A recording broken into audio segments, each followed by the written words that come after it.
As you guys know, the Cannoneer recently got buffed, and since the buff, you guys might be wondering what deck does he pair best in, and that's what I'm going to be showing you guys in today's video. Let's get into the first game. Alright, so we found our first game here, and I kid you guys not, this deck is actually better with the Cannoneer. So, like, if you were to use the Princess Tower, this deck would be worse. The person who is 3rd in the world right now and 4th in the world is using this deck, so I don't know. That's probably all the proof you need that the Cannoneer is actually good and is viable even at the very top of ladder and good at the very top of ladder ever since it got that range buff.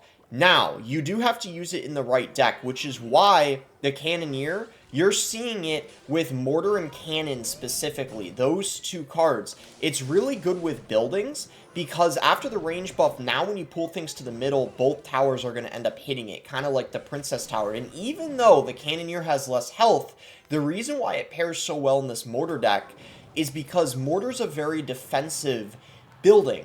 So you're able to defend the Cannoneers. Having a building like the Cannon, the Mortar, allows you to defend the Cannoneers, so it's very difficult for the opponent to end up reaching the tower when you have the extra DPS of the Cannoneer, because already, like, even with the Princess Tower, Mortar decks oftentimes, they play defense the whole time and slowly chip away with the Miner and the Poisons. You kind of do the same with the Cannoneer, but now your defense is just even stronger, and you already have the log and the poison to deal with baity cards, so you don't really have to worry all that much against, you know, just bait decks and worry about things getting on your tower as long as you play things properly. So we're going to go for the ability here, and then we're going to go for minions. So we got to be careful about getting lightning cycled out. That would definitely be a little unfortunate. He's going to go an ice spirit there. We might get a little bit of chip damage with the minions just because it didn't hit all of them. Yeah, we get one swipe. I'll take it. So we are losing at the moment, but I feel like when we get in double, we're honestly going to be able to spam minor poisons, and we should probably be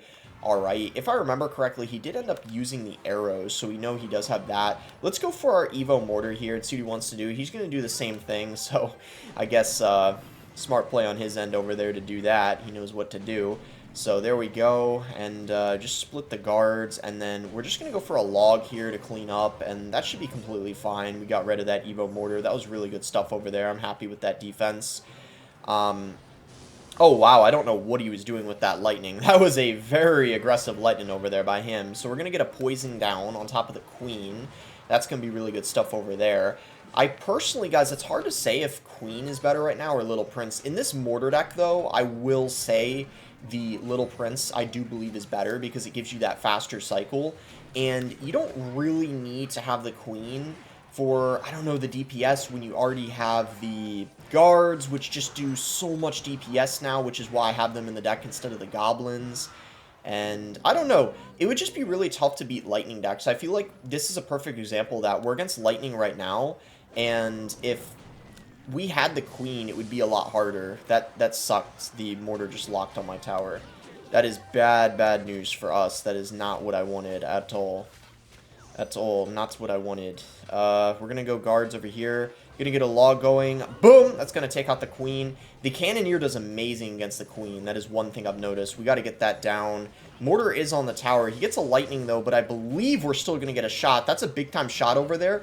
Oh, he just went arrows. Oh, my gosh. This game is really going to come down to the wire. Like, it's really close. But because he just went arrows, I'm going to do this and try to take advantage of that. If we can get... Okay, we're going to poison this here for sure. And let's get a miner going. Alright, and then he's probably going to go mortar. I would assume, because a lightning isn't going to do it. Wait, lightning arrows actually does do it, I think. But, yeah, he can't get it down. That's going to be GG. Let's go. That was a really close one. Alright, well, we found our second game here against Cage Man. And if you guys are enjoying the video and want to see more of my content in general, consider subscribing. 66% of people who watch my videos actually aren't subscribed. So that actually means my channel's growing, because a couple years ago, people who watched my videos, it was only around 40% that weren't subs. So really had a lot of growth in the last year, so I really appreciate all the recent support and new viewers here. Even though the game isn't in the most amazing spot right now, I'm glad I've been able to improve my content recently and hope this year I have a even better year of content. Anyway, it looks like we're against Bridge Spam here. Maybe Mega Knight Bridge Spam, because we see the, ooh, Elixir Collector. Alright, I'm going to do an interesting mortar placement. It's a placement that hits both the tower and the collector, so he needs to respond to this mortar. It will lock on that collector if he's not careful. And I was about to say it will do just that, but unfortunately he did get that heal spirit down just in the nick of time. But there we go. We do get a mortar shell on top of the elixir collector. That is what I wanted. I mean, I kind of, to be fair, wanted more than just one shot, hopefully, but I'll take it. It's better than none, that's for sure. So send that in. We're going to go... Okay, so he's got the barbarians.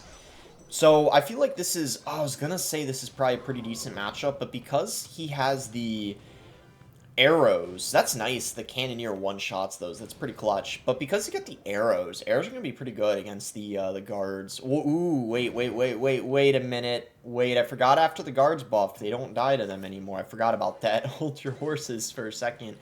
But the minions do, so... Okay, even though we got that ghost down, that miner is very valuable still on top of the collector. The ghost actually is not a very adequate counter to the miner, I have to say. Like, it's an even trade, but we still got mad value against that collector, so really happy with that situation over there. We might have to get minions down. He likely can arrow, but I think you know, they got value anyway, so it's pretty solid. We haven't dealt too much of a dent to his tower yet, but I'm feeling overall pretty decent about this situation. I really do think we're going to be able to put the pressure on when we, as we progress this game here. So let's see if he uses the queen ability. No, he didn't use it in time.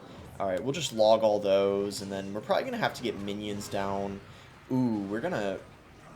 Wait, I'm surprised he's not using his, he didn't use his arrows there. I'm actually very surprised about that. I feel like that was a pretty big mistake, because if he went for his arrows there, he might have had a lot of trouble. We're going to get an ice spirit going.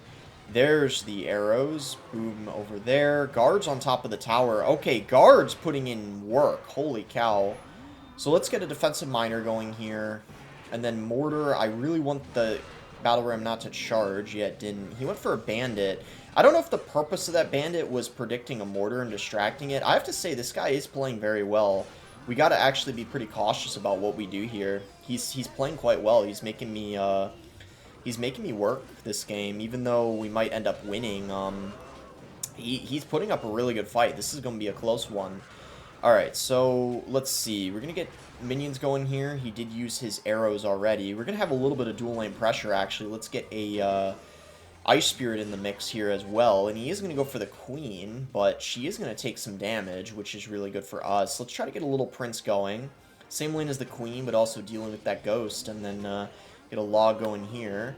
Fortunately, the queen does stay alive. That actually really sucks. I actually, at this point, don't even know if this guy has the 3 musketeers. I don't think he does, so...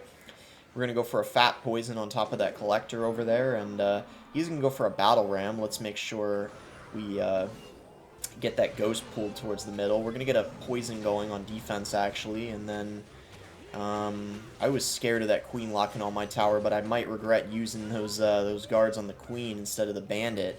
This is a mighty close game, I'm not going to lie. We're going to get a defensive poison going here, and then we're going to log to hopefully clean everything up.